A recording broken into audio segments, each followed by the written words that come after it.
জানিস ভাই, দুদিন আগে আমাদের পাড়ায় একটা মহিলা গলায় দড়ি দিয়ে আত্মহত্যা করেছে। সত্যি? কেন, কাকিমা কিছু বলেননি? না, মা তো কিছু বলেনি। লোকের মুখে শুনেছি ওনার আত্মা নাকি চারপাশে ঘুরে বেড়াচ্ছে।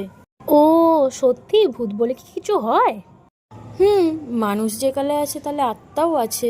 চল ভাই, আজকের মতন আসি, তো বাড়িটা তো অনেকটা দূর থেকে আবার অনেকটা যেতে হবে। হ্যাঁ ভাই, আমি এখান থেকে শর্টকাটে চলে যাবো থেকে। এই রাস্তা থেকে শর্টকাট? না না, এই রাস্তা থেকে যেতে হবে না, শুনেছি এই গলিটা ভালো না, তেনারা দেখা দেয়। হাট, আমি এইসব ভূত ভূতে বিশ্বাসই করি না। আমি তো আবার 14 শাক খেয়েছি আজকে। বাঙালি 14 শাক খেলে তো আলাদাই পাওয়ার চলে আসে। ঠিক আছে ভাই, তাহলে সাবধানে যাস। তো টাটা। ঠিক আছে ভাই, টাটা, সাবধানে যাস। ওর মুখে তো শুনলাম এই রাস্তাটা ভালো না। আমার একা যেতে কেমন ভয় ভয়ও লাগছে।